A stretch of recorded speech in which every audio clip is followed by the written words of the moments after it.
আসসালামু আলাইকুম বন্ধুরা, কেমন আছেন সবাই? আশা করি সবাই খুব ভালো আছেন। আজকে আমরা বাসায় বাজি ফুটাবো, তাই বাজারের উদ্দেশ্যে গিয়েছিলাম বাজি কেনার জন্য। এদিকে আমার দুলাভাই আর আমি দুজনে খুব সুন্দরভাবে বাজি কিনে বাসার দিকে এগোচ্ছি। তবে এই বাজি কেনার উদ্দেশ্য কিন্তু আমাদের ছিল না।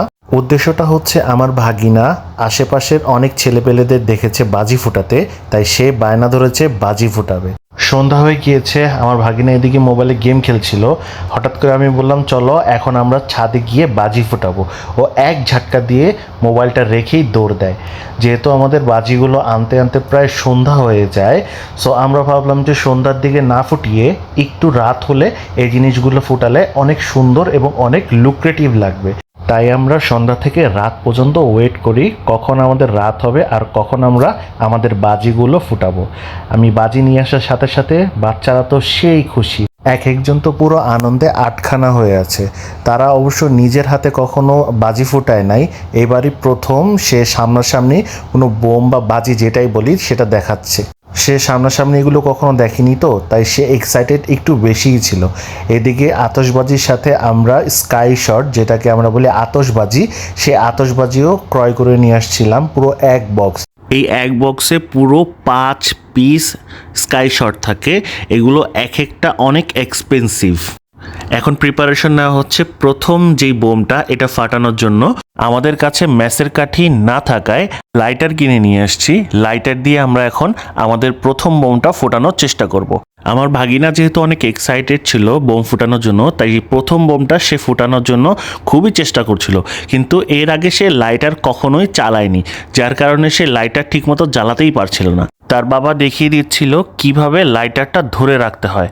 সো এখানে তার বাবাই প্রথমে তাদেরকে হেল্প করে এটা জ্বালানোর জন্য, এবং প্রথম শটটা যখন ফুটে এত জোরে শব্দ হয় সবার কান একদম ধরে যায়। এরপর আমার ছোট ভাই আলিফ ও সেকেন্ড বোমটা ফুটানোর জন্য ট্রাই করছিল এবং সে সফলও হয়। এরপর আমার ভাগিনা আবার অ্যাটেম্প্ট নেয় বোম ফুটানোর জন্য, বাট আগুন ধরার সাথে সাথে সে ভয়ে পালিয়ে যায়, সে আর ফুটাতে চায় না। এরপর আমার ছোট বোন আছে, আলিফের বোন লাম, ও বোম ফুটানোর জন্য খুব এক্সাইটেড ছিল, কিন্তু এর আগে কখনো সে বোম ফুটায়নি, যার কারণে সেও খুব ভয় পাচ্ছিল। সে এতটা ফানি মোমেন্ট ক্রিয়েট করছিল যেগুলো দেখে আমরা সবাই হাসতে হাসতে একদম শেষ। পরবর্তীতে আমার দুলাভাই ওকে হেল্প করার জন্য যায়, পরে সে হেল্প না নিয়েই বলে যে না আমি নিজেই ফুটাতে পারবো। অনেকক্ষণ চেষ্টা করার পর সে সফল হয়, সে জ্বালাতে সক্ষম হয়। এরপর এই বোমটা আস্তে করে ফুটবে ফুটবে ফুটবে, এমন সময় ফুস, বোমটা আর ফুটে নেই। তার ভাগ্যটা খুবই খারাপ ছিল, কারণ সেই বোমটা একদম ড্যাম পড়েছিল। সবাই পুরোটাতে ডস খায়। এরপর সে আরেকটা বোম নিয়ে এবার ফুটানোর জন্য খুব এক্সাইটেড ছিল, বাট সে এটাতেও অনেক ভয় পাচ্ছিল, কারণ যেহেতু অভ্যাস নাই সেই ক্ষেত্রে এটা যে কে ফুটাতে গেলে প্রথমে একটু ভয় পেতেই হয়। এরপর বোমটা অনেক জোরে শব্দ করে ফাটে। এরপর আমরা চকলেট বোমকে কিছুটা বিরতি দিলাম। বিরতি দিয়ে এখন হচ্ছে আমাদের স্কাই শট, যেটাকে আমরা আতশবাজি বলি, সেই আতশবাজি ফুটানোর পালা। এটা সাধারণত মানুষ 31st নাইট অথবা কোনো অকেশনেই ফাটানো হয়। আমরা আমাদের বাসায় যেহেতু অনেক পোলাপান ছিল, তাই তাদের বিনোদনের জন্যই এগুলো ক্রয় করে নিয়ে আসি। যেহেতু আতশবাজিও প্রথম ফোটানো হবে, তাই আমার ভাগিনা এটাও সে প্রথম অ্যাটেম্প্ট নেওয়ার জন্য চেষ্টা করছিল, বাট না পেরে বাবার হেল্প নিয়ে সে প্রথম আতশবাজিটা ফুটায়।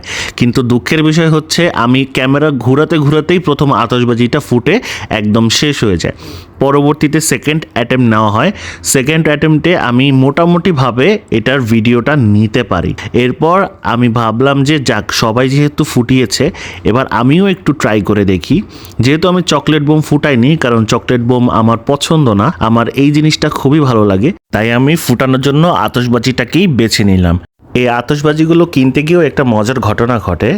আমরা আতশবাজি কিনতে যাই দুটো দোকানে, দেখি দুটো দোকানে একই রকম প্রোডাক্ট, বাট দামের অনেকটাই ডিফারেন্স। তখন এক দোকানদার আরেক দোকানদারকে উদ্দেশ্য করে বলছে, ভাই নিয়েন কিন্তু অরিজিনালটা নিয়েন, ডুপ্লিকেটটা কিন্তু নিয়েন না। পরে আমি আর আমার ভাইয়া বের হয়ে হাসলাম। আমরা ফুটাবো আতশবাজি, এর মধ্যে আসল আর নকল দিয়ে আমরা করবোটা কি? যাক, আমি আতশবাজি ফোটানোর সময় আমার ভাগিনাকে একটু ভয় দেখালাম দুষ্টামি করার জন্য। এরপর তাকে বললাম তুমি আবার আসো, দুজনে মিলে একসাথে ফুটাই। তারপর আবার তাকে একটু ভয় দেখালাম, সে আবার ভয়ে দৌড় দিয়ে যেতে নেয়। তখন সে বুঝে যায় আমি তার সাথে দুষ্টামি করছি। পরবর্তীতে আমি তার সাথে আর দুষ্টামিটি করিনি। তবে মজার বিষয় হচ্ছে আমার ফুপু দেখেন কি করছে। এই আতশবাজিটা এত উঁচায় উঠেছে, এত সুন্দরভাবে সেপারেটলি এটা ফেটেছে, আর একটা স্কাই শটও এত সুন্দরভাবে ফুটেনি। এইদিকে আমরা আমাদের ভিডিওর একদম শেষের দিকে। এরপর আমার ফুপু বলল যে আমিও একটা ফুটাবো, তোদের সাথে একটু মজা করি। শেষ পর্যন্ত সেও একটা ফুটায়, কিন্তু তার এই বোমের এতটাই তীব্র শব্দ হয় যে আশেপাশে প্রায় 1 কিলোমিটার পর্যন্ত এর শব্দ চলে যায়। তো আজকে এ পর্যন্তই ছিল। সবাই ভালো থাকবেন, সুস্থ থাকবেন, আর চ্যানেলটিতে একটি লাইক, একটি সাবস্ক্রাইব করে চ্যানেলটি আগে যেতে সাহায্য করবেন।